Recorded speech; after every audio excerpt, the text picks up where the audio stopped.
मध्य प्रदेश की 6 सीटों पर मतदान जारी है, तो वहीं छत्तीसगढ़ की 1 सीट में मतदान हो रहा है। देखिए, 21 राज्यों के 102 सीटों पर मतदान आज 19 अप्रैल को यानी फर्स्ट फेज के इलेक्शन में हो रहा है और लगातार बेहद सुखद तस्वीर आ रही है क्योंकि लोग बढ़ चढ़कर हिस्सा ले रहे हैं।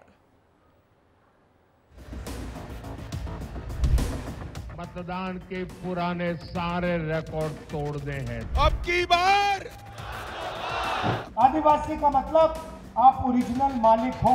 हर एक वोट सीधा नरेंद्र मोदी को मिलने वाला है।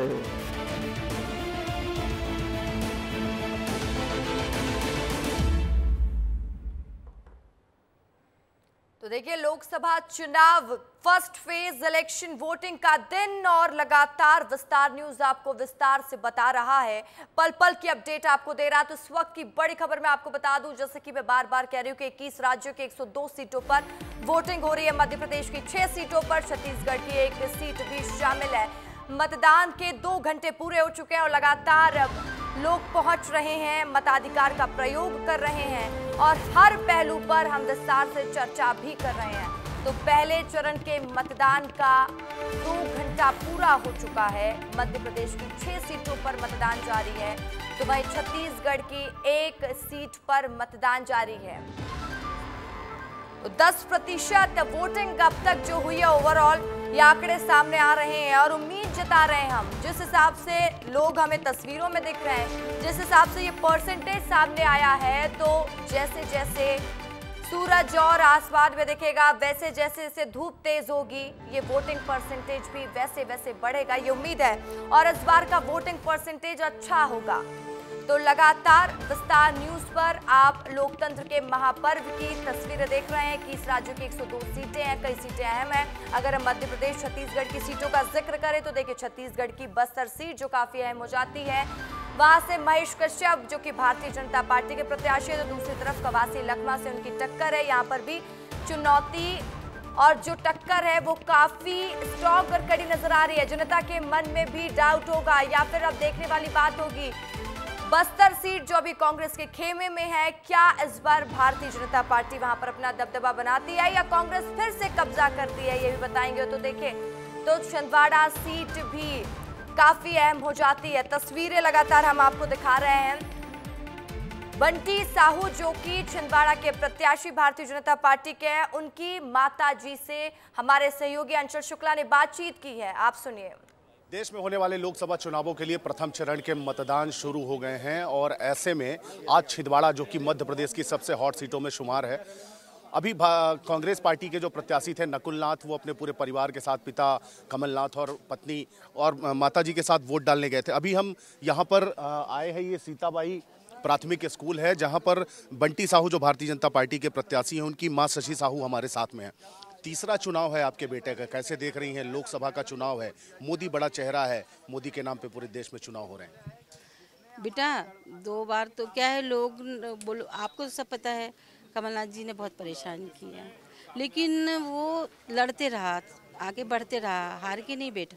इसीलिए मोदी जी और जो सब लोगों ने उस पर भरोसा करके और उसको बेटा भाई का प्यार दिया। कितने सालों से राजनीति में सक्रिय हैं वो और कैसे काम कर रहे हैं वो लगातार लोगों के बीच में जाके, और कितना लोगों का सहयोग मिल रहा है? लगभग 15 सालों से, छोटे थे तभी से बंटी का ऐसा रहा। रीवा जिला मजबूर है, 21 दिन वो मोटरसाइकिल इतनी कड़ी धूप में पूरे 7 विधानसभा में किया। कोरोना में रात आपने देखा होगा, हॉस्पिटल में किट पहन के जाके सेवा करना, रात इंजेक्शन की व्यवस्था, 2-2 3 पूरी रात नहीं सोता था वो, क्योंकि इंजेक्शन हॉस्पिटल से मिलते थे। तो बहुत मतलब, मैं तो माँ हूँ, मुझे पता है, और उसके साथ होना चाहिए। सब माँओं का बेटा है, सब बहनों का भाई है। कोई राजनीतिक पृष्ठभूमि रही है उनकी? कैसे प्रेरित हुए राजनीति में आने के लिए और भारतीय जनता पार्टी में कैसे जुड़े? बेटा ऐसा तो शुरू में कुछ नहीं था, लेकिन बिजनेसमैन थे, बड़े मतलब नंबर 1 में अच्छा करते थे। अब ये परमात्मा की कृपा रही होगी, परमात्मा ने उसको योग समझा होगा कि ये कर सकेगा सेवा का, इसीलिए वो आज योग ऐसे बन गए कि आज मतदान का दिन है, आप भी काफी भावुक लग रही हैं, क्या अपील कर रही है लोगों से? जी, मैं तो ये कर रही हूँ कि मुझे गर्व होता है कि मैं ऐसे बेटी की माँ हूँ। तो पूरा परमात्मा का आशीर्वाद है, मेरा पूरा आशीर्वाद है और मुझे भरोसा है कि सभी माँओं का, बहनों का, भाइयों का बेटे के साथ आशीर्वाद है। तो ये शशि साहू हैं, ये बंटी विवेक साहू की मां है, जो कि लोगों से अपील कर रही हैं। वो उनका कहना है कि वो जनता के बीच में रहे और लोगों की लगभग 15 वर्षों से सेवा कर रहे हैं और वो इस चीज़ के लिए काबिल भी है और इस बार छिंदवाड़ा की जनता कहीं ना कहीं से आशीर्वाद देगी, क्योंकि प्रधानमंत्री नरेंद्र मोदी एक बड़ा चेहरा है भारतीय जनता पार्टी के लिए और उनके चेहरे पर ही चुनाव लड़ा जा रहा है और छिंदवाड़ा से बंटी विवेक साहू भारतीय जनता पार्टी के प्रत्याशी हैं। कैमरा पर्सन वीरेंद्र के साथ अंचल शुक्ला, छिंदवाड़ा। तो देखिए अब एक तस्वीर जो लोगों को जागरूक करती है, जहां नरसिंहपुर मंडला संसदीय क्षेत्र में आज पहले चरण के मतदान गोटेगांव में डाले जा रहे हैं। आदिवासी बहुल क्षेत्र है। ग्राम पाटा के नेत्रहीन दिव्यांग मतदाता रामजी प्रसाद ने अपने पिता के साथ पहुंचकर मतदान किया और साथ ही लोगों से वोट करने की अपील की है। जागरूकता देखिए।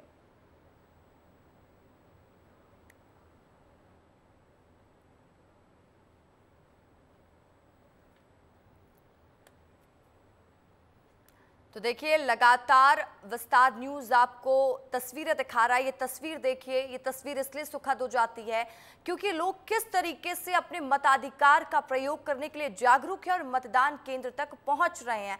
तो चलिए जबलपुर का रुख करते हैं। दुर्गेश साहू हमारे संवाददाता खास बातचीत कर रहे हैं बीजेपी प्रत्याशी आशीष दुबे से। वोट करने के लिए आए हुए हैं और निश्चित तौर पर आज बहुत बड़ा दिन है आपके लिए भी, पार्टी के लिए भी। पहली प्रतिक्रिया आपकी? आज सबसे पहले तो मैं सभी से अपील करूंगा कि आज सभी लोग मतदान आवश्यक रूप से करें।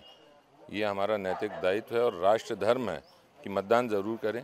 और उसके बाद मैं चाहूँगा कि भारतीय जनता पार्टी ने जो इतने काम किए हैं, हमारे पास नेतृत्व है, मोदी जी जैसा नेतृत्व है, हमारी सरकार ने पिछले 10 सालों में जो काम किए हैं उसको ध्यान में रखते हुए भारतीय जनता पार्टी को आशीर्वाद मिले, मोदी जी को इस जनता का भरोसा और विश्वास कायम रहे उन पर और मुझे भी आशीर्वाद मिले। चुनाव प्रचार में कोई कमी तो नहीं रहेगी?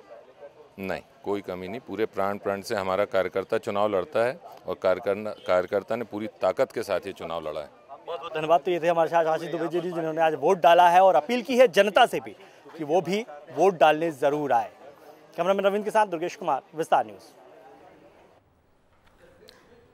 तो तस्वीरें हम आपको दिखा रहे हैं और आपको बता रहे हैं कि किस तरीके से लोगों में जागरूकता है और साथ ही प्रत्याशियों के मन में इस वक्त क्या चल रहा है। प्रत्याशियों की चिंता तो जरूर बड़ी होगी क्योंकि देखिए आज उनकी किस्मत ईवीएम में कैद हो जाएगी। तो अलग अलग सीट के क्या समीकरण है ये भी बताने की कोशिश लगातार जारी। ग्राफिक्स के जरिए समझिए, बालाघाट लोकसभा सीट, विधानसभा सीट 8 है यहाँ पर, जो कि 4 सीट हैं भारतीय जनता पार्टी के पास, 4 सीट कांग्रेस के पास है। जबलपुर का अगर हम जिक्र करते हैं तो भारतीय जनता पार्टी यहां पर लीड करती हुई नजर आ रही है। 8 विधानसभा सीट में 7 सीट भारतीय जनता पार्टी के पास है, 1 ही सीट है जो कांग्रेस के पास है।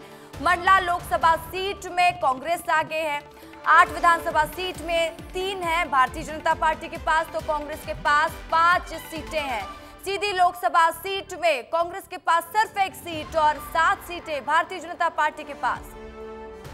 तो लगातार विस्तार से हम आपको बता रहे हैं ग्राफिक्स के जरिए समझिए। शहडोल लोकसभा सीट आदिवासी बहुल क्षेत्र है, विधानसभा सीट 8 है और साथ ही भारतीय जनता पार्टी के पास 7 सीटें हैं और 1 सीट है जो कि कांग्रेस के पास है। तो छिंदवाड़ा लोकसभा सीट 7 की 7 सीट कांग्रेस के पास है। लगातार चर्चा कर रहे हैं, विस्तार से जानकारी दे रहे हैं और ग्राफिक्स के जरिए आप समझिए कि विधानसभा चुनाव में किसका दबदबा रहा, अब लोकसभा चुनाव में किसका डंका बजेगा। 2024 की जंग आज से शुरू हो चुकी है। कई प्रत्याशियों की किस्मत आज ईवीएम में कैद हो जाएगी। मध्य प्रदेश की 6 सीट जिसमें कई हॉट सीट भी है। छिंदवाड़ा पर सबका ध्यान है, सबका फोकस है। अब छिंदवाड़ा की जनता किस पर भरोसा जताती है, ये तो नतीजे जो कि 4 जून को आएंगे और विस्तार न्यूज पे हम आपको विस्तार से लगातार बताएंगे। तो वहीं अगर हम छत्तीसगढ़ की सीट का जिक्र करें तो आज बस्तर में मतदान होना है। नक्सल प्रभावित क्षेत्र होने के बावजूद भी अति संवेदनशील क्षेत्र होने के बावजूद भी बढ़ चढ़कर मतदाता मतदान केंद्र तक पहुंच रहे हैं। तो देखिए, नक्सली प्रभावित क्षेत्र कोंडागांव में मतदान शुरू होते ही लोगों में काफी उत्साह देखा जा रहा है। कड़ी सुरक्षा के बीच लोग मतदान करने पहुंच रहे हैं। आपको बता दें कि बस्तर लोकसभा सीट के लिए पहले चरण के मतदान हो रहे हैं और तस्वीर इसलिए खास हो जाती है क्योंकि बस्तर वो क्षेत्र है जहां पर कड़ी सुरक्षा के बीच में चुनाव करवाए जाते हैं कि कोई चूक ना हो जाए। बहुत मुश्किल है, जैसा कि कुछ देर पहले editor in chief Brajesh Rajput भी बता रहे थे कि बस्तर में चुनाव कराना कितना चुनौतीपूर्ण होता है, कितना मुश्किल होता है, और उसके बावजूद भी लोग बढ़ चढ़ कर पहुंच रहे हैं। तस्वीरें बता रही हैं, तस्वीरें हम आपको लगातार दिखा रहे हैं कि किस तरीके से वहां पर लोगों में उत्साह है। लोकसभा निर्वाचन की प्रक्रिया शुरू हो चुकी है।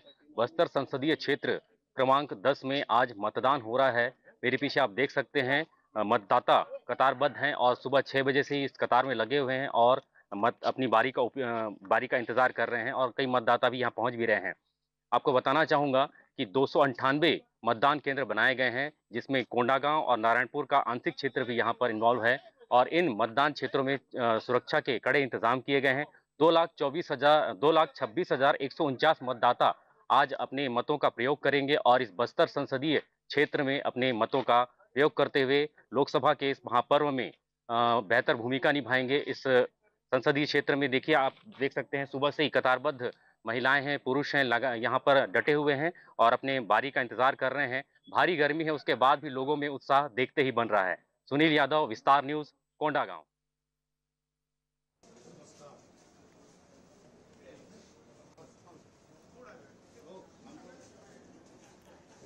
तो देखिए, आप प्रत्याशियों को भी सुन रहे हैं और जो मतदान करने लोग पहुंच रहे हैं उस जनता की आवाज भी सुन रहे हैं। तो दिग्गजों की तस्वीर देखिए जो मतदान केंद्र तक पहुंचे, और हमारी कोशिश यही है कि हम हर प्रत्याशी से भी बात करें, जनता से भी बात करें और विस्तार से बात करें और पूछें उनसे कि क्या मुद्दे लेकर वो प्रचार प्रसार तो कर दिए, क्या उम्मीद, डर तो नहीं लग रहा है, क्योंकि एग्जाम से पहले डर सबको लगता है और डर लगना चाहिए, कहीं ओवर कॉन्फिडेंट तो नहीं है। देखिए, बालाघाट से बेहद सुखद तस्वीर आ रही है। शादी करते ही ये जोड़ा मतदान केंद्र तक पहुंचा तो कहीं बुजुर्ग महिला लाठी लिए मतदान केंद्र पहुंच रही है। तो एक युवा ये भी कहती हुई नजर आई कि 1 साल से रिसर्च कर रहे थे और उसके बाद मतदान केंद्र में पहुंचे हैं। तो इस बार का चुनाव इंटरेस्टिंग होने वाला है। इस बार का चुनाव आम चुनाव ही बस नहीं होगा, इस बार का चुनाव बहुत कुछ बयां कर रहा। बेहद सुखद तस्वीरें बालाघाट से सामने आ रही है।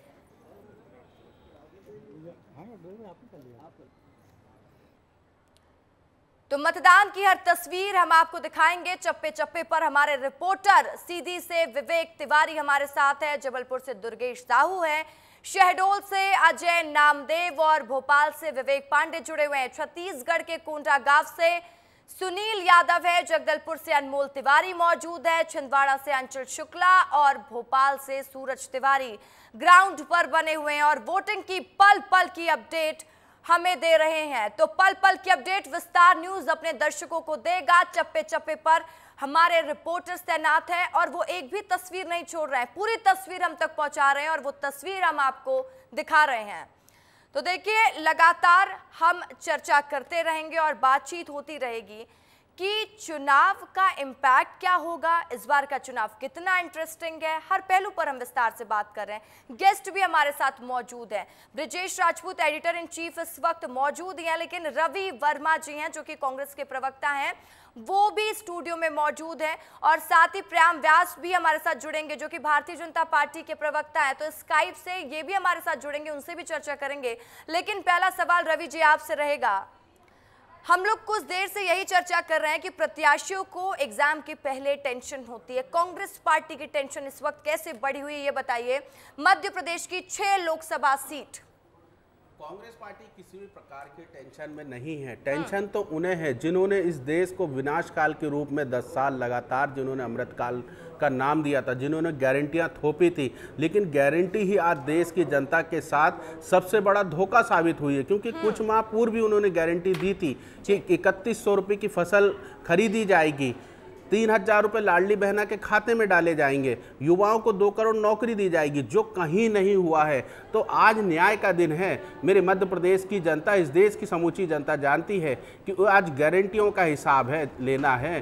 प्रत्याशियों ने अपनी अपनी मेहनत की गई है, अपनी अपनी बातें रखी गई हैं जनता के समक्ष, लेकिन आज जनता न्याय करने जा रही है। जनता इस बात का न्याय करेगी कि आखिर उनके वादे डिलीवर क्यों नहीं किए सरकारों ने, जो वादे किए गए थे वो पूरे क्यों नहीं है। तो कांग्रेस पार्टी ने एक विपक्ष की सशक्त भूमिका में लगातार उन मुद्दों को उठाने का प्रयास किया है, उनके हक अधिकारों को लड़ने का काम किया है। तो कांग्रेस पार्टी इस बात से एकदम संतुष्ट है कि जनता जो है कांग्रेस के साथ न्याय करेगी, और भारतीय जनता पार्टी का जो कुचक्र है, जिस तरह की एक प्रोपेगेंडा राजनीति उसका आज अस्त करने जा रही है।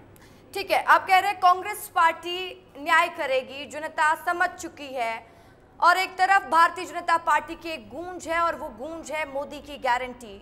आप कह रहे हैं कि मोदी की गारंटी को जनता बेहतर समझ चुकी है। देखिए, जनता किसकी गारंटी समझती है, किसका न्याय समझती है, तो नतीजे बता देंगे। ये बताइए कि 6 लोकसभा सीट जहां पर आज मतदान हो रहा है, कौन कौन सी सीट में कॉन्फिडेंट है, कौन सी सीट में थोड़ा डर लग रहा है, या कौन सी सीट में ओवर कॉन्फिडेंट हो गए हैं? कांग्रेस पार्टी किसी भी प्रकार से ओवर कॉन्फिडेंट नहीं है, क्योंकि जिस तरीके से भारतीय जनता पार्टी ने धनबल और बाहुबल के तौर पर सत्ता का जिस तरीके से उपयोग कर सकती थी, जिस तरीके से, क्योंकि भारतीय जनता पार्टी का एक एजेंडा है कि वो विपक्ष मुक्त चुनाव चाहती है, और जिस तरीके से फर्जी रेड की गई, हमारे प्रत्याशियों को दबाया गया, सताया गया, लेकिन उन रेड में, उन सर्चिंग में कुछ नहीं मिला। लेकिन कांग्रेस पार्टी का जो समय खराब किया है, जिस तरह के से हम ज़्यादा से ज़्यादा जनता के पास पहुंच सकते थे, उस समय को अवरुद्ध करने का काम किया, क्योंकि भारतीय जनता पार्टी जानती है कि अब डिलीवर उन्होंने कुछ किया नहीं है, वादे जो किए थे वो पूरे हुए नहीं हैं। तो गारंटी ही सबसे बड़ा धोखा साबित हुई है। अब उस धोखे से पार पाने के लिए भारतीय जनता पार्टी जो कर सकती थी उसने किया, लेकिन कांग्रेस पार्टी ने लगातार अपनी बातों को रखा है। जो समय कांग्रेस पार्टी को मिला, लगातार जनहित के मुद्दे को उठाने का काम किया और अपनी बात रखी, उस अंतर को समझाने का कार्य किया है, जो अंतर भारतीय जनता पार्टी ने गुमराह करके जनता को ठगा था। ठीक है, तो देखिए प्रेम व्यास जी भी हमारे साथ जुड़े हैं भारतीय जनता पार्टी से, उनसे भी मेरी बातचीत करने की कोशिश रहेगी। प्रेम व्यास जी, आज लोकतंत्र के महापर्व के पहले चरण का मतदान हो रहा है। भारतीय जनता पार्टी लगातार रणनीति और स्ट्रैटेजी में बरकरार रही, लेकिन आज क्या कहेंगे आप, भारतीय जनता पार्टी को थोड़ा डर तो नहीं सता रहा है? क्योंकि एग्जाम से पहले डर हर किसी को लगता है। देखिए रितु जी, नमस्कार आपको और आपके सभी दर्शकों को नमस्कार। और दूसरा, एग्जाम से वो लोग डरता जिसने एग्जाम्स में परफॉर्मेंस ना किया हो। अब पॉलिटिक्स ऑफ परफॉर्मेंस अगर उन्होंने किया हो तो उसको पॉलिटिक्स ऑफ वोट बैंक की चिंता नहीं होती। दो बातें होती है, पॉलिटिक्स ऑफ वोट बैंक और पॉलिटिक्स ऑफ परफॉर्मेंस। और मेरे काबिल मित्र जिस तरह से कह रहे थे, निश्चित रूप से जनता ये चुनाव करेगी कि 55 वर्ष में भारत की क्या परिस्थिति थी और लगभग पिछले 10 वर्षों में भारत की क्या परिस्थिति है। गारंटीज की अगर बात करेंगे तो निश्चित रूप से जो गारंटियां धरातल पर साक्षर हुई है, निश्चित रूप से जनता उसका आकलन करेगी। और लोकतंत्र के इस महापर्व में निश्चित रूप से हम आशान्वित हैं, और जो कार्य हमने धरातल पर किए हैं उसी के बदौलत हमने कहा था कि अब की बार 400 पार और पुनः मोदी सरकार। तो देखिए, अब डर नहीं सता रहा दोनों पार्टियों को, ये दोनों पार्टियां कह रही हैं कि जो काम नहीं करता उनको डर सताता। ब्रिजेश जी, आप दोनों को सुन रहे थे, अब दोनों की बातों के बाद एक क्विक रिएक्शन में आपका चाहूंगी। सच तो ये परीक्षा की घड़ी है, दोनों पार्टियों के अपने अपने दावे हैं, और इन्होंने अपने अपना घोषणा पत्र लाए हैं। बीजेपी कांग्रेस ने, बीजेपी के पास अपना 10 साल की सरकार का कामकाज है। 10 साल की कामकाज में जो कमियां हुई वो कांग्रेस उनको सामने ला रही है, और दोनों ने जनता से अपील की हमको वोट करें। तब सब कुछ निर्भर है जनता के ऊपर कि इन दोनों की जो तैयारियां हैं उस पर जनता कैसे रिएक्ट करती है। मगर निश्चित ही परीक्षा की बड़ी घड़ी तो बीजेपी सरकार के सामने है कि उनके जो 10 साल के कामकाज हैं उससे जनता कितनी खुश है। यदि उनको जनता चुनती है, बहुमत से चुनती है, तो निश्चित ही उनके कामकाज पर फिर से मोहर लगेगी।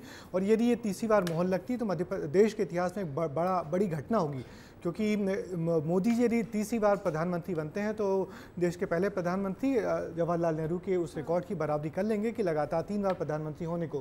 क्योंकि हम लोग लंबे समय से चुनाव को देख रहे हैं और बहुत लंबे समय से कोई भी सरकार 2 बार से तीसरे टर्म में नहीं आ पाई है। तो यदि बीजेपी की सरकार 2 बार से तीसरी बार आती है तो निश्चित ही उसके लिए बड़ा मौका होगा। मगर फिलहाल तो सब कुछ है, जनता के मन में क्या है, जनता क्या सोच रही है, क्या जनता महंगाई, जनता बेरोजगारी, इन मुद्दों पर सोच रही है, या जनता राम मंदिर या भगवाकरण की बात पे जो बीजेपी ने सपने दिखाए हैं, राम मंदिर की बात क्या उन बातों से मुग्ध हुई है, क्या मोदी की गारंटी की बात सोच रही है। तो सब कुछ जनता के मन में है।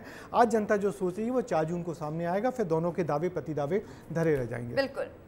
तो देखिए अब जनता क्या सोच रही है, क्या होते हैं नतीजे, ये तो 4 जून को स्थिति साफ होगी, लेकिन चर्चा तो हम करते ही रहेंगे।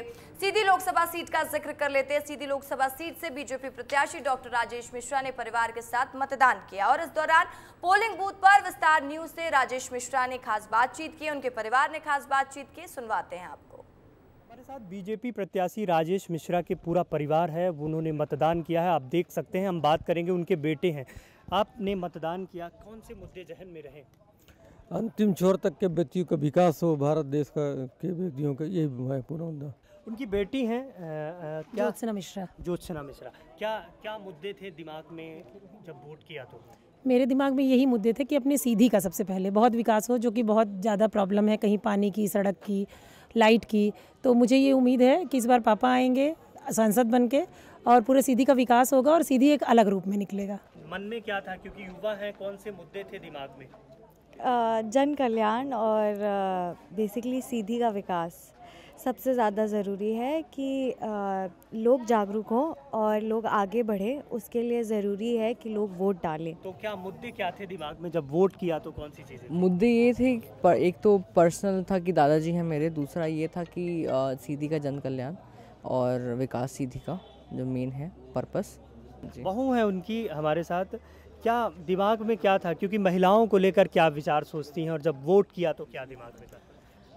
जब से मोदी सरकार आई है, जब से बीजेपी आई है, तो मतलब ये देखा जाए तो महिलाओं का जो स्तर है सम्मान का, वो बढ़ा है।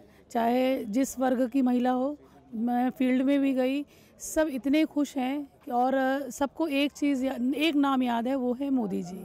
हमारे साथ उनके बेटे हैं, उनसे भी बात करेंगे। सर, आप पूरी कैंपेनिंग में थे, पूरा साथ में थे, कौन से मुद्दे जहन में, क्योंकि सीधी संसदीय क्षेत्र बहुत बड़ा माना जाता है, 3 जिले आते हैं, कौन से मुद्दे थे जहन में?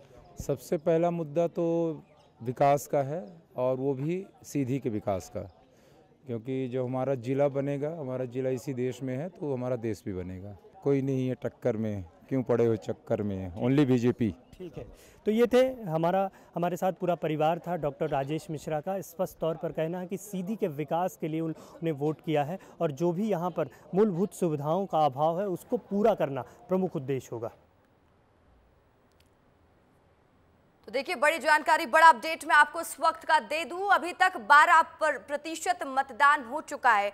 ये वोटिंग परसेंटेज बढ़ेगा, यही उम्मीद है। तो इस वक्त की बड़ी जानकारी सामने आ रही है। पहले चरण के मतदान के 2 घंटे पूरे हो चुके हैं और 12% वोटिंग हुई है। मध्य प्रदेश की 6 सीटों पर और छत्तीसगढ़ की 1 सीट पर मतदान जारी है। तो वहीं 21 राज्यों की 102 सीटों पर आज मतदान हो रहा है। मध्य प्रदेश में अब तक 12% वोटिंग हो चुकी है।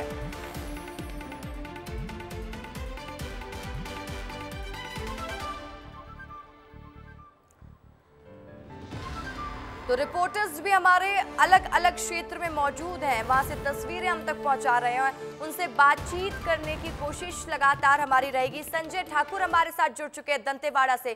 संजय, क्या तस्वीर आपके पास? सुबह से लोग मतदान करने पहुंच रहे हैं, उनसे खासकर बातचीत करने की कोशिश करिएगा, क्योंकि दंतेवाड़ा अति संवेदनशील क्षेत्र है, लेकिन सुबह से जो हम तस्वीर देख रहे हैं कि उसके बावजूद भी लोग पहुंच रहे हैं।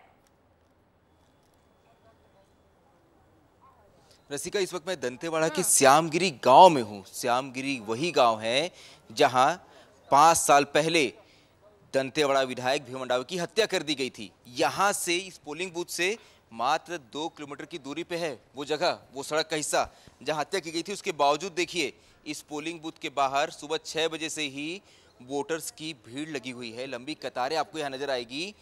यहाँ लेकिन सुरक्षा के इंतजाम भी उसी आधार पर किए गए हैं। ये अति संवेदनशील इलाका है। जवान तैनात थे यहाँ पे सीआरपीएफ के बड़ी संख्या में, क्योंकि इस इलाके में हमेशा नक्सल खतरा बना रहता है। कुछ ग्रामीण भी हमारे साथ जहाँ वोट देने आए हैं, उनसे बात करते हैं। भैया क्या नाम है? भीमा। भीमा जी। भीमा, वोट डालने आए हो? जी। क्या काम करते हो? खेती बाड़ी। खेती बाड़ी करते हो? ये बताओ यार, 5 साल पहले यहाँ हमला हो गया था बड़ा, विधायक की हत्या हो गई थी, जी। डर नहीं लगता क्या? लगता है। लगता है जी। फिर भी वोट डालने आए हो? जी। ठीक है, डर लगता है लेकिन वोट डालने आए हैं। अलग समस्याएं हैं। देखिए, मैं ग्रामीणों से कम बात कर रहा हूँ रसिका, कारण जानते हैं क्या है? खतरा होता है जब ये वीडियो देखते हैं ना नक्सली अंदर, तो अक्सर वो टारगेट बनाते हैं। मैं चाहता हूं कि कोई भी व्यक्ति जो है वो यहाँ पर हमारे चलते, किसी भी पत्रकार के चलते जो है वो सुरक्षित ना हो, और यही वजह है कि लेकिन तस्वीरें तो देखिए आप, तस्वीरें तो दिखानी चाहिए। ये लोकतंत्र पे विश्वास की तस्वीर है। ये जो ग्रामीण है यहाँ पे, ये बड़ी संख्या में वोट डालने इसलिए निकले अपने घरों से ताकि यहाँ जब वो वोट दे, एक सशक्त सरकार बने, तो इस इलाके की तस्वीर बदल पाए। यहाँ कुछ आंकड़े बता दूँ, देखिए यहाँ कुल 623 वोटर हैं। यहाँ 623 वोटर हैं। महिला इनमें 334 है और पुरुष 289 हैं। मतलब महिला वोटर यहाँ ज़्यादा हैं। और ये पूरे बस्तर लोकसभा सीट की तस्वीर है। यहाँ पर कुल 14 लाख से अधिक वोटर हैं, जिनमें 7 लाख पुरुष हैं और 7,71,000 जो है महिलाएं हैं। मतलब महिलाएं ही ग्रामीण अंचलों में भी महिलाएं पहुंच रही हैं। और लाइन देखिए आप, पुरुषों की लाइन देखिए और महिलाओं की लाइन देखिए कि वहां पर महिला ज्यादा नजर आ रही हैं। और अनमोल भी तस्वीर दिखा रहे थे और हमारे अलग अलग सहयोगी जो बस्तर की तस्वीरें दिखा रहे हैं, वो उनकी तस्वीरों में भी यही देखने को मिला है कि महिला वोटर्स ज्यादा हैं, महिला वोटर्स पहुंच रहे हैं। और एक बात पर आपने फोकस किया कि आप लोगों से ज्यादा बातचीत इसलिए नहीं कर रहे हैं क्योंकि उन पे डर रहता है। लेकिन इस बार जो हमने देखा है, जैसे कि हमारे जवानों ने 29 नक्सलियों का खात्मा किया है, तो जल्द से जल्द ये भी उम्मीद बस्तर कर रहा होगा कि नक्सलवाद का खात्मा बस्तर से होगा। संजय जी बिल्कुल रसिका, एक बात पे ध्यान हमें देना चाहिए कि जब पिछले बार 9 अप्रैल 2019 को विधायक की हत्या हुई, उसके ठीक 2 दिनों बाद वोटिंग थी। और तब इसी श्यामगिरी गांव ने 86% वोटिंग हुई थी। यहाँ पे ये शहरों से अधिक था। 86% वोटिंग किया थी गांव वालों ने। 2 दिन पहले उनके विधायक की हत्या की गई थी। तो ये इन ग्रामीणों का लोकतंत्र विश्वास है। लेकिन मैं अभी भी कह रहा हूं, इस बार भी ग्रामीण बड़ी संख्या में निकले हैं। हो सकता है पिछले बार का रिकॉर्ड टूट जाए। ये ग्रामीणों का विश्वास है लोकतंत्र पे। जब यहाँ पर विधायक की हत्या हो जाती है सिर्फ 2 किलोमीटर दूरी पर, तो ये इस इलाके की तस्वीर ये दिखाना इसलिए जरूरी है ताकि शहरी इलाकों में हम लोग जो 100 तरह के बहाने करते हैं वोट डालने से पहले, उन तक ये तस्वीर पहुंचे। वो ये समझें कि इन इलाकों में लोग अपनी जान जोखिम में डाल के वोट डालते हैं ताकि एक मजबूत सरकार चुन पाए, एक मजबूत सरकार बने जिससे उनके क्षेत्र का विकास हो पाए। और 4 दशकों से जो नक्सलवाद का दंश झेल रहे हैं यहाँ के ग्रामीण, उससे भी इन्हें निजात मिल पाए। तो ये तस्वीरें आप तक पहुँचाना इसलिए ज़रूरी है ताकि लोग जो शहरों में बैठे हैं वो अपने घरों से बाहर निकलें और अपने मताधिकार का प्रयोग करें। रसिका ठीक है, संजय बने रहिएगा, आगे की अपडेट आपसे लूंगी। तो देखिए, लोकसभा चुनाव की पहले चरण की वोटिंग लगातार जारी है। उत्तर प्रदेश की 8 सीटों पर मतदान हो रहा है। तो इस वक्त देश में लोकतंत्र के महापर्व की तस्वीरें लगातार देखने को मिल रही है। लोग बढ़ चढ़कर मतदान केंद्र तक पहुंच रहे हैं। तो यूपी की 8 सीटों पर आज मतदान हो रहा है। तो पहले चरण में 8 सीटों पर यूपी में भी मतदान जारी है। आदर्श सिंह हमारे सहयोगी हमारे साथ जुड़ चुके हैं। आदर्श, क्या कहती है वहां की तस्वीरें, बताइएगा। देखिए, बिल्कुल यूपी में आज 9 जिलों की 8 लोकसभा सीटों पर मतदान हो रहा है, जिसमें कई बड़े चेहरे भी शामिल हैं। कई ऐसे जिले भी हैं जो कभी समाजवादी पार्टी के गढ़ तो कभी दूसरी पार्टियों के गढ़ मानी जाती थी। रामपुर की बात करें तो रामपुर से कभी आजम खान जो समाजवादी पार्टी के कद्दावर नेता रहे हैं, उनकी सीट मानी जाती है, वहाँ पर भी मतदान है। इसके साथ ही साथ केंद्रीय मंत्री संजीव बालियान मुजफ्फरपुर से चुनाव लड़ रहे हैं, तो वहीं यूपी सरकार के कैबिनेट मंत्री जितेंद्र प्रसाद पीलीभीत से चुनाव लड़ रहे हैं। तो कुल 8 लोकसभा सीटें हैं और करीब 80 उम्मीदवार हैं इन सीटों पर जो फिलहाल चुनाव मैदान में हैं। पश्चिमी यूपी का ये रण है। माना जाता है कि यहाँ पर दोनों ही पार्टियाँ, चाहे विपक्ष की बात करें या फिर बीजेपी की बात करें, दोनों ही पार्टियाँ अलग अलग सीटों पर मजबूत हैं। और इस रण के बाद वो लड़ाई शुरू होगी पूर्वांचल को लेकर, वो लड़ाई शुरू होगी पश्चिमी यूपी और एनसीआर को लेकर। तो निश्चित तौर पर आज बड़ी लड़ाई है और इन 8 सीटों पर कई ऐसे उम्मीदवार हैं जिनकी किस्मत का फैसला आज होने वाला है और कहीं ना कहीं इनके वोटिंग पैटर्न से आने वाले दिनों में चुनाव की रणनीति सभी पार्टियों की क्या होगी इसका भी खुलासा होगा। निश्चित तौर पर करीब 1 लाख के आसपास जवान हैं जो सुरक्षा में लगाए गए हैं इन सीटों पर। साथ ही साथ कई ऐसे संवेदनशील बूथ भी हैं जहां पर कड़ी व्यवस्था की गई है और जो दूसरी पार्टी के नेता हैं कई जगहों पर उनसे भी संवाद किया जा रहा है ताकि अगर ऐसी कोई दिक्कत हो तो उनके कम से कम सुरक्षा व्यवस्था के लिहाज से वो भी लोगों से अपील कर सकें। तो कहीं ना कहीं यूपी के लिए आज बड़ा दिन है। 8 लोकसभा सीटें हैं और अलग अलग जगहों पर जिन जगहों पर चुनाव प्रचार अभी बचे हुए हैं वहाँ पर जो यूपी के बड़े नेता हैं, चाहे हम विपक्ष की बात करें या फिर बीजेपी की बात करें, वो लगातार चुनाव प्रचार भी आज के दिन ही कर रहे हैं। बिल्कुल आदर्श, लगातार हम देख रहे हैं कि अलग अलग जगह से जो तस्वीरें आ रही हैं, अगर हम मध्य प्रदेश छत्तीसगढ़ की भी बात करें या देश के अलग अलग राज्यों की बात करें, जो तस्वीर इस बार की है वो थोड़ी डिफरेंट है, थोड़ी अलग इसलिए हो जाती है कि लोग सुबह से मतदान केंद्र तक पहुंच रहे हैं और इस बार महिला वोटर्स पहले मतदान केंद्र के बाहर नजर आ रही है। क्या ऐसी ही तस्वीरें वहां पर भी देखने को मिल रही है आदर्श? अब बिल्कुल यूपी खासतौर पर कहा भी जाता है कि वोटर्स काफ़ी जागरूक हैं। सुबह 7 बजे से लगातार शाम के 6 बजे तक आप यूपी के किसी भी ज़िले में अगर मतदान हो रहा हो तो वहाँ पहुँचे तो निश्चित तौर पर जो मतदाता हैं वो लाइन लगाकर अपनी बारी का इंतज़ार करते हैं वोट डालने के लिए। कहीं ना कहीं माना जाता है कि यूपी खासतौर पर चुनाव के दिन बेहद ज़्यादा एक्टिव हो जाता है और इसी वजह से कई लोग ऐसे भी हैं जो बाहर रहते हैं, यानी कामकाज के सिलसिले में यूपी से बाहर रहते हैं, वो भी मतदान करने के लिए यूपी पहुंचते हैं, अपने अपने ज़िलों अपनी अपनी सीटों बूथों पर पहुंचते हैं। तो निश्चित तौर पर वो तस्वीरें जो मध्य प्रदेश, छत्तीसगढ़ या बाकी जगहों पर देखने को मिल रही हैं, वो तस्वीरें यूपी में भी अलग अलग बूथों पर देखने को मिल रही हैं, जहाँ पर चाहे बच्चे हैं, बूढ़े हों, बुजुर्ग हों, जो भी मतदान की उम्र के लोग हैं, जो मतदान करने के लायक हैं, वो सभी लोग लाइन लगाकर अपनी बारी का इंतजार कर रहे हैं और मतदान में बढ़ चढ़ कर हिस्सा ले रहे हैं। रसिका, ठीक है आदर्श, बने रहिए हमारे साथ, आगे की अपडेट आपसे लूंगी। तो देखिए सुकमा से इस वक्त की बड़ी जानकारी सामने आ रही है, जहां बुला किसोली में मतदान के बीच ईवीएम मशीन में तकनीकी खराबी आ गई है, जिसके वजह से थोड़ी दिक्कत आ रही है। लगभग 50 वोट डलने के बाद तकनीकी खराबी की वजह से मतदान प्रभावित हुआ। लंबे इंतजार के बाद कई मतदाता मतदान केंद्र से वापस लौट गए। तो देखिए ईवीएम में तकनीकी दिक्कत, जिसकी वजह से मतदान केंद्र से मतदाता वापस लौट रहे। संजय, जानकारी दीजिएगा और बताइएगा कितना वक्त लगेगा ईवीएम ठीक होने में? मतदाता तो पहुंच रहे हैं लेकिन ईवीएम साथ नहीं दे रहा है।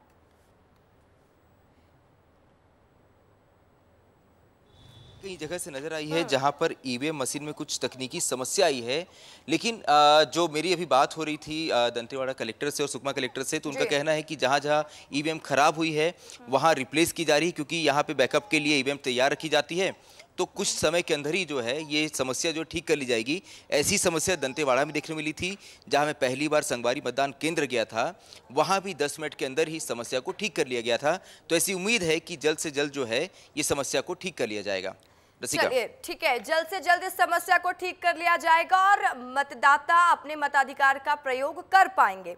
तो लगातार हम चर्चा कर रहे हैं, गेस्ट भी हमारे साथ मौजूद है। रवि जी, आप अभी हमारे संवाददाताओं को सुन रहे थे, वो वहां की तस्वीरें भी दिखा रहे थे। इस बार हम देख रहे हैं कि मतदाता जागरूक है, हर मतदाता के मन में अलग सवाल है। आपको लगता है कि कांग्रेस पार्टी ने जो स्ट्रैटेजी बनाई और जो आप लोगों की रणनीति थी, धरातल पर वो उतार पाए हैं आप लोग? क्योंकि आप भी कह रहे थे कि हम कॉन्फिडेंट हैं। तो मैं आपसे एक बार चाहूंगी कि 6 सीट में कोई तो ऐसी सीट होगी ना जहां डर लग रहा होगा सर, और कोई सीट होगी जहां पे आप ओवर कॉन्फिडेंट भी होंगे, तो ये बताइए ना। नहीं, ओवर कॉन्फिडेंट का तो कोई मैटर ही नहीं है कृष्का जी, इसलिए क्योंकि हम अपने वादों को, अपने न्याय को की जो बात है, मैनिफेस्टो को, यह आम जनमानस से जुड़ा हुआ जो विषय है, लगातार जनता के बीच में रहे। हमारा शीर्ष नेतृत्व राहुल जी हों, खड़गे जी हों, लगातार इस देश में इतनी बड़ी यात्रा, और उस यात्रा के परिणाम भी रहते कि राज्यों में हमारी सरकार बनी, फिर राज्यों में वापस वो सरकारें गई भी, एक दूसरा विषय है। मैं उस बात को बड़ी हिम्मत और साफगोई के साथ स्वीकार भी करता हूं। लेकिन जब लीडरशिप ने लगातार पैदल यात्रा की है, आम जनमानस के लगातार मुद्दों को उठाया है कि बेरोजगारी इस देश में मुद्दा है, 2 करोड़ नौकरियां देने की बात हुई थी, वो नौकरियां नहीं मिली है, मिला क्या? पकौड़ा बेचने का व्यापार। जो वादे कृषि किसानों के साथ किए गए, वो एमएसपी लागू नहीं की गई। एक बात तो आश्वान्वित कांग्रेस पार्टी, एक मिनट मेरी बात सुनिए सर।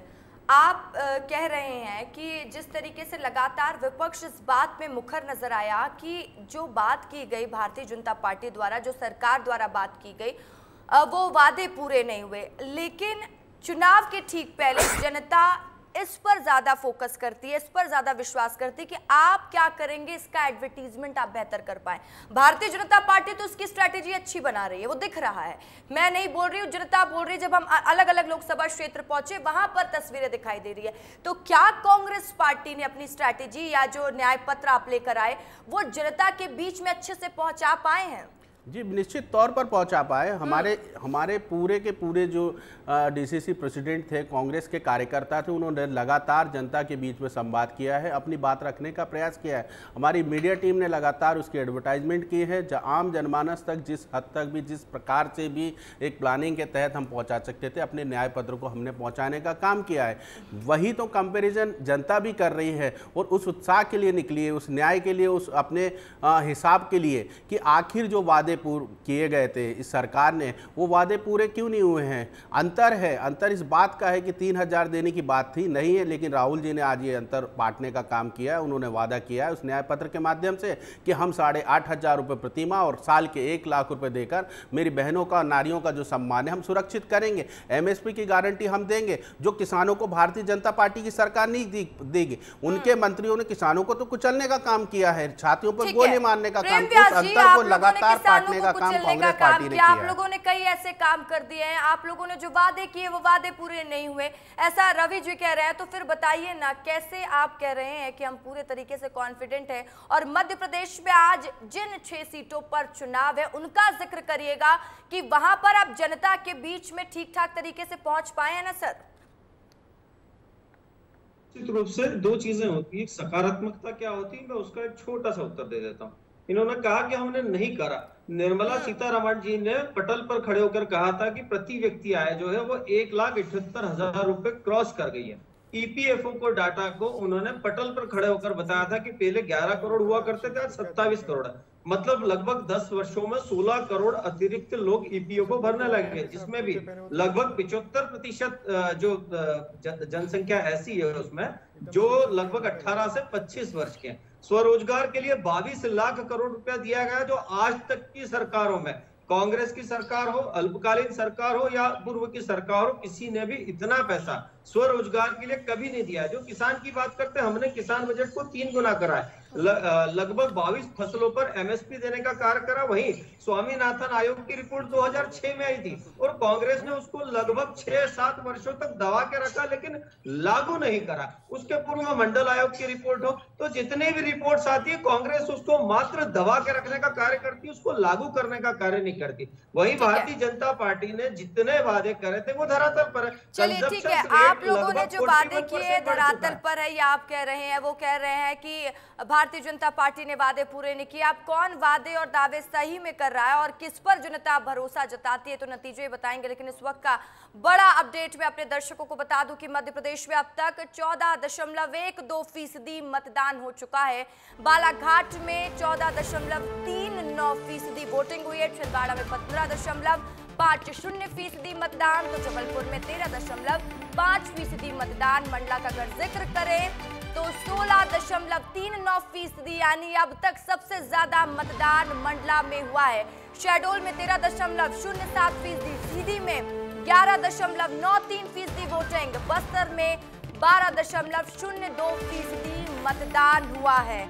तो कहां पर कितना मतदान हुआ है, विस्तार न्यूज ये भी आपको बता रहा है और इस पर भी हम चर्चा करेंगे, क्योंकि जैसे जैसे दिन आगे बढ़ रहा है हम देख रहे हैं कि मतदान प्रतिशत बढ़ रहा है। और कुछ देर पहले ही हम इस बात पर चर्चा भी कर रहे थे, ब्रिजेश जी, हम इस पर चर्चा भी कर रहे थे कि वोटिंग परसेंटेज हो सकता है इस बार बढ़े। जो वोटिंग परसेंटेज अब तक का सामने आ रहा है उससे आप क्या समझ पा रहे हैं? नहीं, बिल्कुल अच्छी बात है। और मैं आपको बता दूं कि छिंदवाड़ा में पिछली बार सबसे ज़्यादा वोट परसेंटेज हुआ था 82.39। अभी आपने मंडला की बात की, मंडला में भी सबसे ज़्यादा वोट परसेंटेज हो चुका है। मंडला में पिछली बार 77.76% वोट हुआ था और 70 जब हम बालाघाट की बात करें वहाँ भी 77% वोट हुआ। तो ये सब वो इलाके हैं। छिंदवाड़ा में बहुत बड़ी आबादी आदिवासी है, मंडला में भी आदिवासी, और बालाघाट में भी आदिवासी हैं। और अभी हमने संजय ठाकुर की रिपोर्ट देखी बस्तर में, वहाँ भी बड़ी संख्या में लोग निकल के आ रहे हैं। तो आदिवासी वोटों में जो जागरूकता आई है, ये इस लोकतंत्र की सबसे बड़ी खूबसूरती और इस चुनाव की सबसे बेहतर चीज़ है जो मैं अब देख रहा हूँ।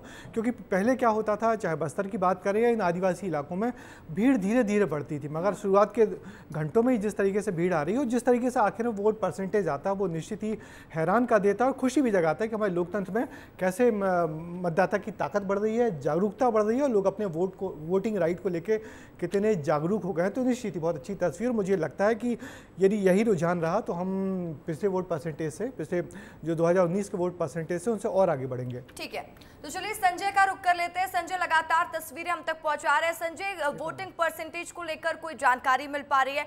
और साथ ही ये भी बताइएगा कि इस बार बस्तर सीट इसलिए भी अहम हो जाती है क्योंकि चुनाव के ठीक 2 दिन पहले बड़ा नक्सल ऑपरेशन वहां देखने को मिला। क्या इसका प्रभाव भी चुनाव में पड़ने वाला? कौन से वो मुद्दे हैं जिस पर बस्तर की जनता इस बार वोट देने वाली है? संजय,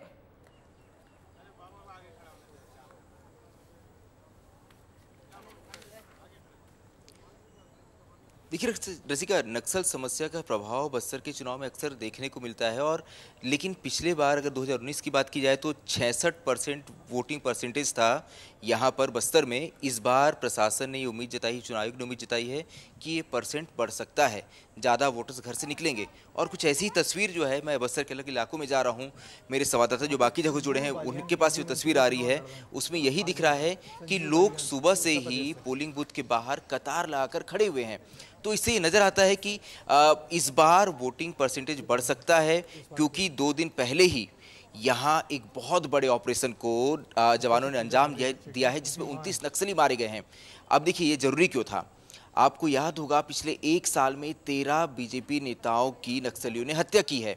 ऐसे में जब कार्यकर्ता और बीजेपी नेता डरे हुए थे, उस दौर में जब ये बड़ा ऑपरेशन किया जाता है, बड़ी सफलता मिलती जवानों को, तो उनके मन में विश्वास जागता है कि हम सुरक्षित हैं और हम फिर से प्रचार कर सकते हैं और वोट डालने जा सकते हैं। और इसी का असर है कि मेरे पीछे श्यामगिरी की तस्वीर में आपको दिखा रहा था कि वो इलाका जहां बीजेपी विधायक की हत्या हो जाती है, वहां भी लोग बड़ी संख्या में वोट डालने अपने घरों से निकल रहे हैं। देखिए अब क्योंकि गर्मी बढ़ गई है, धूप तेज हो रही है, तो आपको भीड़ थोड़ी कम नजर आएगी।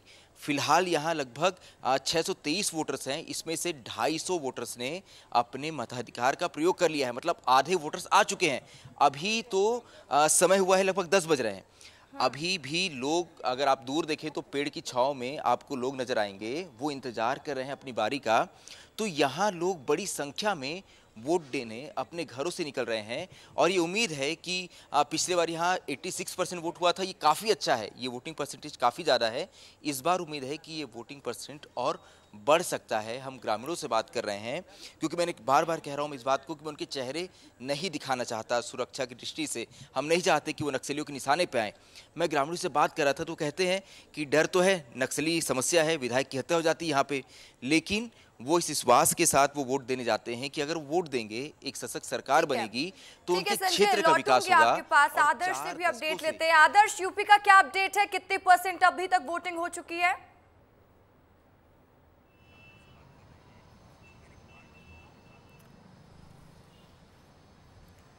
तो देखिए, आदर्श से संपर्क करेंगे, उनसे भी जानकारी लेंगे कि यूपी की स्थिति क्या है, यूपी में कितनी % मतदान अब तक हो चुका है। हमारे अलग अलग सहयोगी अलग अलग जगह पर मौजूद हैं और लगातार तस्वीरें हम आप तक पहुंचा रहे हैं। तो देखिए, आदर्श हमारे साथ फिर एक बार जुड़ चुके हैं। आदर्श, बताइएगा अभी तक कितनी % मतदान हो चुका है यूपी में?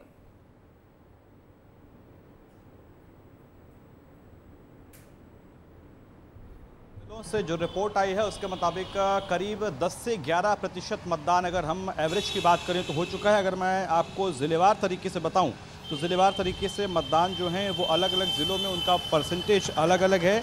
अगर हम अभी की बात करें तो मुजफ्फरनगर में सुबह 9 बजे तक 12% के आसपास, सहारनपुर में 9 बजे तक 11% के आसपास, मुरादाबाद में करीब 11%, कैराना में 9%, नगीना में 13% और पीलीभीत में 13, तो वहीं बिजनौर में करीब 9% के आसपास मतदान हुआ है। यानी अगर हम लमसम एवरेज की बात करें तो करीब 10 से 11% मतदान सुबह 9 बजे तक हो चुका है। माना जा रहा है कि ये संख्या जो है ये मतदान का प्रतिशत जो है वो और ज़्यादा बढ़ सकता है दोपहर तक। दोपहर और शाम में बड़ी संख्या में जो मतदाता हैं वो अपने अपने घरों से निकलकर आगे आ सकते हैं। जो एक अनुमान लगाया गया था विशेषज्ञों की तरफ से यूपी में इन सीटों के मतदान के प्रतिशत को लेकर, माना जा रहा है कि करीब करीब 60 या उससे ज़्यादा फीसदी का मतदान इन 8 सीटों पर हो सकता है। रसिका, बिल्कुल, तो देखिए लगातार अच्छे तरीके से ये समझ में आ रहा है कि लोग मतदान केंद्र तक तो पहुंच रहे हैं और इस बार लोग अपने वोटिंग को लेकर, अपनी जागरूकता को लेकर भी काफी जागरूक नजर आ रहे हैं कि हमारी जिम्मेदारी नहीं, हमारा अधिकार है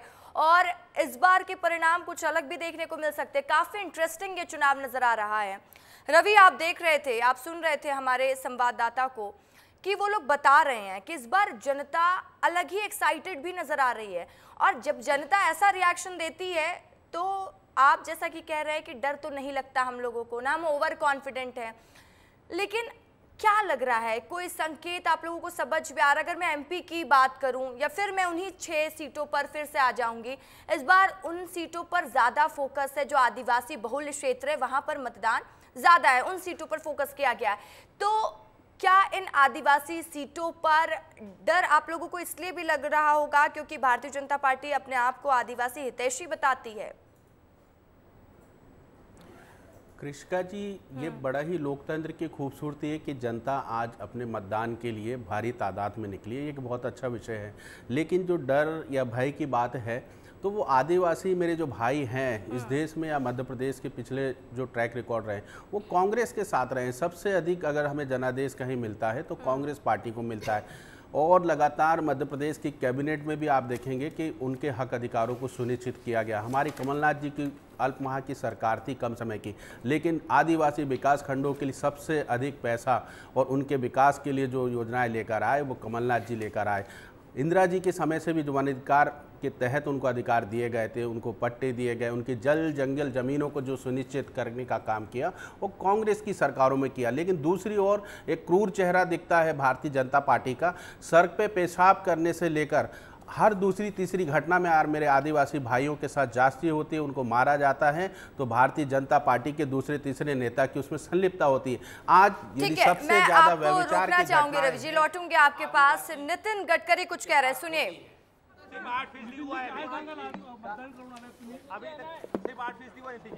अभी 9 बजे तक इसी सेंटर पे 9% से ज़्यादा वोटिंग हुआ है और मुझे लोग बहुत बड़ी बड़ी लाइन खड़ी है और मतदान करने में जो गती है उसमें थोडी कमी आहे। मला आपल्या सगळ्यांना आवाहन करायचं आहे की लोकशाहीचा उत्सव आपण या निमित्ताने एक प्रकारे अतिशय उत्साहात साजरा करत आहोत। प्रत्येक नागरिकांनी मतदान करणं हे त्याचं कर्तव्य आहे आणि जबाबदारी आहे। सगळ्यांनी मतदान करावं, कोणाला द्यायचा हा त्यांचा अधिकार आहे, पण मतदानाचा अधिकार बजावला पाहिजे आणि निश्चितपणे यावेळी नागपूरमध्येही जवळपास 75% मतदान करण्याकरता आम्ही मोठ्या प्रमाणात लोकांमध्ये प्रयत्न केला आहे। मला विश्वास आहे कि निश्चितपणे मतदान चांगलं होईल। तो देखिए, नितिन गडकरी ने भी कहा है जनता से कि ज्यादा से ज्यादा आप मतदान केंद्र तक पहुंचे और अपने मताधिकार का प्रयोग करें। तमाम बड़ी खबरों से हम आपको रूबरू करा रहे हैं। लोकसभा चुनाव से जुड़ा हर बड़ा अपडेट हम आप तक पहुंचा रहे हैं। नारायणपुर के छोटे डोंगर की एक तस्वीर आई है। लोग पोलिंग बूथ पर 7 बजे से पहले ही पहुंच गए। तो देखिए, एक्साइटमेंट समझिए इनका। जैसे ही वोटिंग शुरू हुई, लोग दौड़कर वोट डालने के लिए पहुंचे। ये तस्वीर बताती है कि लोकतंत्र के महापर्व में भागीदारी के लिए लोग बस्तर में कितने उत्साहित है। तस्वीर देखिए। तो ये तस्वीर जब 7 बजे से वोटिंग शुरू होनी थी, लेकिन लोग पहले से ही वहां पर मौजूद थे और जैसे ही 7 बजे गेट खुला, लोग वहां पर दौड़ लगाते नजर आए कि पहले हम वोट डाल सकें, पहले अपने मताधिकार का प्रयोग कर सकें। भीड़ देखिए, तस्वीर देखिए। ये वही बस्तर है जिसको अति संवेदनशील कहा जाता है और कड़ी सुरक्षा के बीच में आज चुनाव होते हैं। बड़ी चुनौती होती है यहाँ पर चुनाव कराना और उस बीच जनता का यहाँ पहुंचना और जिस तरीके से जनता यहाँ पर एक्साइटेड नजर आ रही है, जागरूक नजर आ रही है, तो ये तस्वीर लोकतंत्र के पर्व की बेहद सुखद तस्वीर हो जाती है।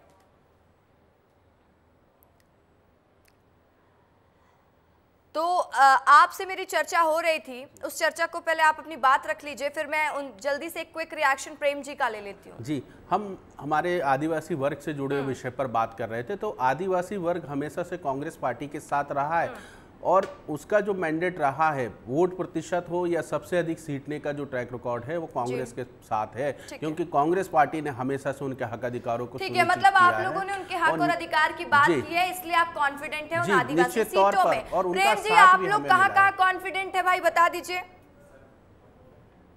देखिए, जिस तरह से कहा गया, मुझे लगता है अब तो स्वीकारोक्ति हो चुकी कि 70 वर्षों से आदिवासी वोट बैंक कांग्रेस के साथ था और आदिवासियों को छलने का जो कार्य करा है 70 वर्षों में, वो कांग्रेस ने करा है। अगर अलग मंत्रालय का गठन हुआ है तो अटल जी की सरकार में हुआ है, उसके बाद विकास में तेजी आई है। एकलव्य विद्यालयों का निर्माण हुआ है तो माननीय शिवराज सिंह जी के नेतृत्व में हुआ है। राशन आपके द्वार का निर्माण हुआ है, अगर घर घर जाके राशन दिया तो शिवराज जी के नेतृत्व में हुआ है। प्रधानमंत्री नरेंद्र मोदी जी के नेतृत्व में 4 करोड़ घरों का निर्माण हुआ है तो भारतीय जनता पार्टी ने कराया। शौचालयों का निर्माण हो, राशन आपके द्वार हो, या वनोपज का जो शेष बचा था 20% वो देने की बात हो, तो निश्चित रूप से भारतीय जनता पार्टी के साथ है। और दूसरी बात है, इन्होंने कहा अत्याचार, निश्चित रूप से जहां भी अत्याचार हुआ वहां जीरो टॉलरेंस नीति अपनाई गई है, 24 घंटे के अंदर कार्रवाई की है। लेकिन मैं मेरे मित्र से पूछना चाहूंगा कि संदेश खली में जो घटना हुई, कांग्रेस का क्या स्टैंड था? हुबली में जो घटना हुई, कांग्रेस का क्या स्टैंड था? झारखंड में महिला को निवृत्त करके घुमा गया, कांग्रेस का क्या स्टैंड था? राजस्थान के प्रतापगढ़ में एक आदिवासी समुदाय के व्यक्ति से जूते मुंह से उठाए गए, कांग्रेस का क्या स्टैंड था? तो निश्चित रूप से तो भारतीय जनता पार्टी खुद को कह रही है आदिवासी हितैषी, तो जल जंगल जमीन में काम किया कांग्रेस पार्टी, कांग्रेस का कहना। अब जनता किस पर भरोसा जताती है, आदिवासी किस पर विश्वास जताते हैं, क्योंकि मध्य प्रदेश की जो 6 सीटों पर चुनाव हो रहे हैं वो आदिवासी बहुल सीट ज्यादा है। तो लगातार विस्तार न्यूज पर पल पल की अपडेट आपको देते रहेंगे। सभी मेहमानों का बहुत बहुत शुक्रिया, साथ ही मेरे सहयोगियों का भी बहुत बहुत शुक्रिया।